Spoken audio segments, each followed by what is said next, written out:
I have so many stories in my life. I have life experiences, I have things that I've done. And I think it is a high time to start sharing. It's a high time to wake up and do this. I think it is a high time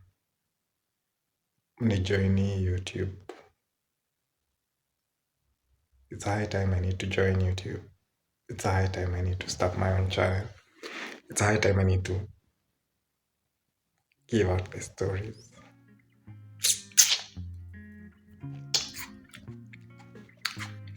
But there's no power. There's no power. But there's power in stories, and hear the stories. Sometimes I keep wondering what would happen if I just hit the record button and I just start my vlog. So here we are. I think it's time, and I'm grateful for this day. Hello. How do you get the audio to be good? I just want the audio to be better, man. I need the audio to be good. Welcome to my whatever. It's a good day. It's Friday. It's another day. Time to move. Let's go. We're going to shop for supper. So go and get some food. Wow. Welcome to my first YouTube video. I hope you feel at home. Feel free to subscribe, like and share. In these videos, you'll be learning something, you will be laughing, and you will be knowing something more about me in each and every video. So buckle up and enjoy the ride. So I'm stepping out here, I'm heading out. I need to get to the supermarket. I need to buy a few things and then come back. Getting a house in Lusaka is not easy. In Nairobi, getting a house is easy. I normally joke with my friends that it is easy for me to be your neighbor tomorrow in Nairobi than it is easy for me to choose to be your neighbor in Lusaka. In Nairobi, we live in flats, we live in storied buildings, and with storied buildings, obviously, there will be 20, 30, 40 units that are there. And what are the chances that within 40 units or 30 units there is a vacant house? In Nairobi, because the units are more and they are smaller, it means people are more flexible and they quite move more often than not. In Lusaka, the units are a bit different. So most of the units are bungalows, and they're in sort of one compound, kind of a setup or a gated compound. Meaning, it's not as easy as it would be to know if there is a vacant house within that compound. In Nairobi, because you're having those 40 units, 30 units, the landlords employ actually a caretaker, and this caretaker is responsible of the whole building, basically the day-to-day. So if it is vacant, the caretaker will put up a vacant notice at the gate, and it will be very likely that within one locality, each flat or each apartment will have a vacant house. So if I choose to be your neighbor, I just come to your area, go around, get into the gates which are indicated as having a vacant house, and one way or the other, I would be able to move closer to you if I wanted. But in Lusaka, it will be different. If I need to move, first of all, I need to track down an agent, and to get an agent, I need to track through Facebook or through some online pages. Yes, there are some genuine online pages, but most of these agents to me are scammers. They will, and I'm not saying they are all scammers, but some of them will scam you your money. You have to pay 100 kwacha just to see a house. it is very likely, like for me, most of them just showed me houses that were unfinished. They were incomplete.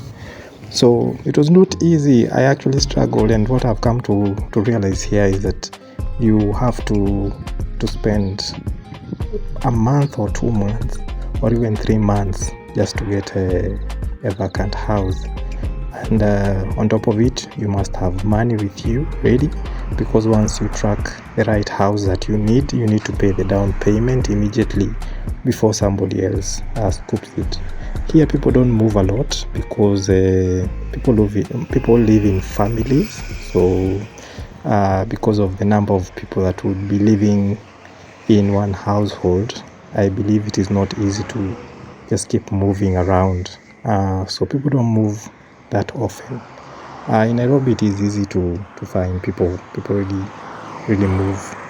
So I always joke and say, in Nairobi, you can land at the airport, go look for a house, and within the same day, move into a house with your rent and your deposit paid up.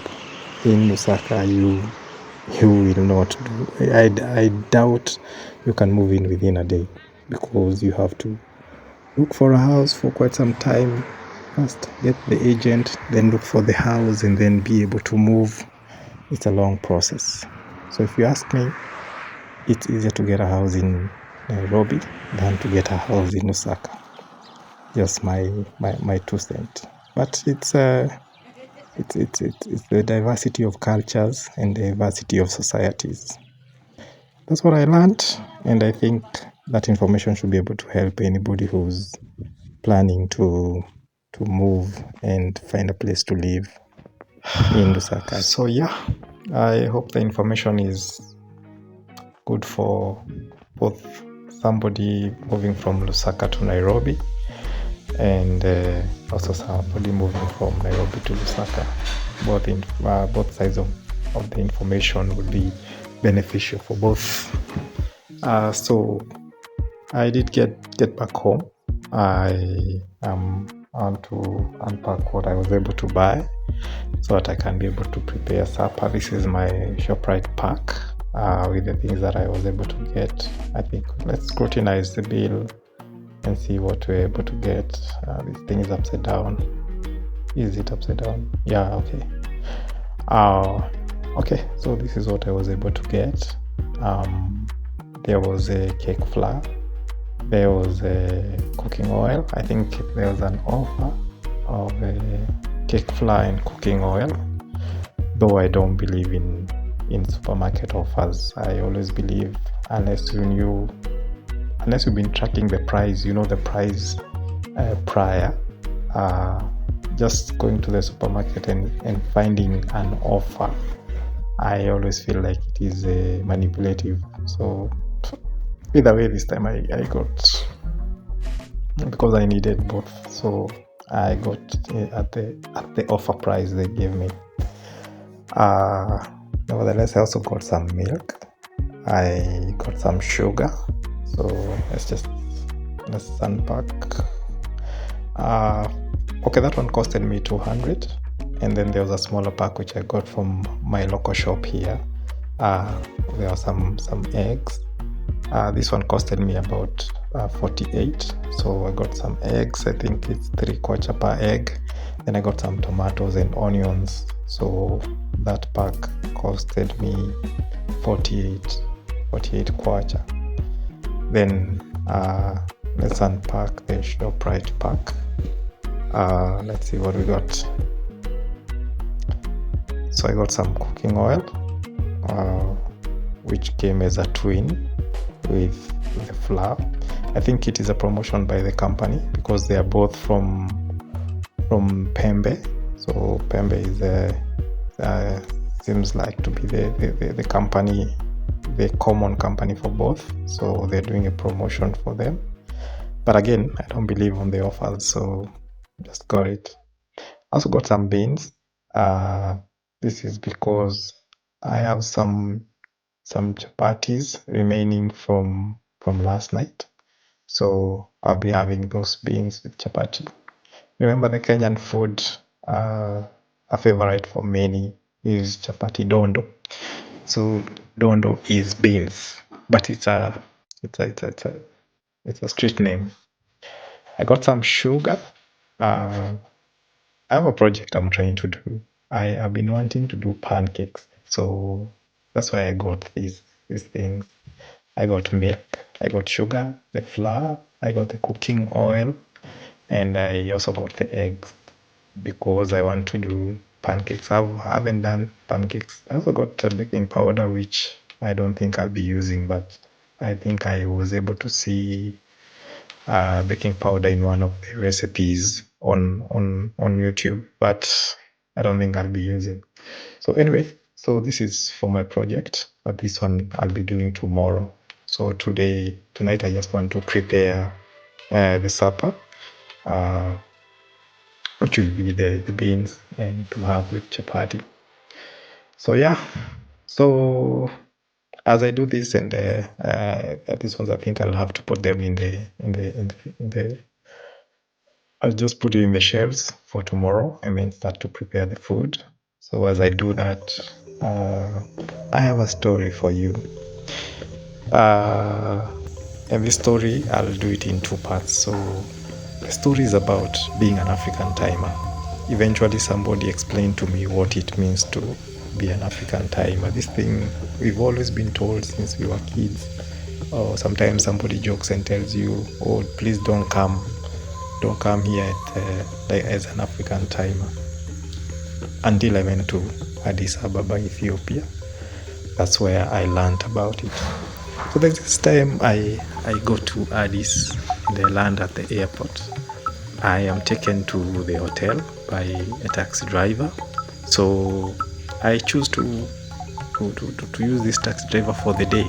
So I take the driver and he takes me to a meeting at the post office, where there's a post office. So you have to go through Muscle Square, up a bit to where there's Ethio Telecom head office. Around there is where I was going for the meeting. So I went for the meeting and this driver waited for me. So when I came out, he took me back. So I identified that since he knew where I was living and he knew where I wanted to be in the meeting the following day, it would be good for me to use the same driver. Remember, in Ethiopia they don't talk in English. English is not their first language. I don't even think it is their second language. So for you to meet somebody who you can converse in English is not easy. They use Amharic. So when you're there with your perfect English, you're the one who will suffer. So I talk to this guy and I tell him, once he drops me at the guest house where I was sleeping, that was in Bole, I told him, make sure tomorrow please come for me at 8:30. So anyway, that's not how I was explaining, because when you're talking English, too much English with somebody who's not picking up your English, you're better dead. They wouldn't understand anything.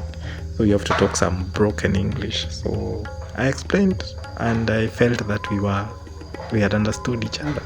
So our agreement was, tomorrow you come 8:30. Okay? The guy says, okay, my brother, me coming 8:30. Okay, so I go on with my day. I finish what I'm doing and I get to, I rest for the day because I was tired, because I had flown in that morning. So I'm anticipating going for the meeting the following morning. So in the morning I wake up, I have my breakfast. I was also with a colleague of mine. We had come from Nairobi together. So actually the previous night I called him to remind him, please, you remember tomorrow 8:30? The guy was like, my brother, me coming 8:30. So in the morning we wake up, we have our breakfast. It gets to about, I think, 7:30 or 7:45. I call him just to remind him. So when I call him, he says, my brother, me say 8:30. Me coming 8:30. Okay. I feel that we have a good understanding, and I actually just brush it off because now I know I'm just waiting for him. It gets to 8. It gets to 8:15. I start to anticipate him to come because I have a meeting at 8:30. Technically, I wanted him to come a bit earlier, but I was okay with him coming at 8:30. So I'm waiting. We get to 8:20. We get to 8:30. The guy has not come. I try to call him. For some reason, the call doesn't go through. So I tell my colleague, this guy will get us late. So let's go. Let's just. I didn't want to start engaging again another driver because I felt if we are not able to communicate, it will delay us. But now by this time we had to engage somebody else. So we engage another driver, and he takes us. And I completely actually forget the other guy. So we go, and then we get engaged in our meeting, and we do whatever we were doing, and then we continue with our day. Now, afternoon. It gets to afternoon. I am not sure where we were in the afternoon. I am not sure if we had gotten back to the guest house. But it gets to 2:30 p.m. in the afternoon. Remember, our taxi driver, we were supposed to meet at 8:30 in the morning. So it gets to 2:30. I think 2:30 I was still somewhere in town. So it gets to 2:30, and this guy calls me. So I look at the call. Then I look at my colleague and I tell him, the taxi driver is calling me now. So I pick up the call. So when I pick up, the guy goes like, my brother, me coming. One of the things so far now I came to learn over time is when a taxi driver tells you, me coming, he actually means I'm out here. That's how it works. So if a taxi driver tells me, remember, the English is minimal, so it is enough. When you're told me coming, that's enough. Means he's there already. So the taxi driver tells me, my brother, me coming. And then I tell him, my brother, we say 8:30. Why you come now? Then he goes like, my brother, you say 8:30. Me say 8:30. Me coming. My brother, me coming. Hey, in my mind, I was not sure we were communicating with this guy. So I tell him, anyway, I wanted morning. You come morning. Not now. No. Morning. Then he says, 8:30, me coming.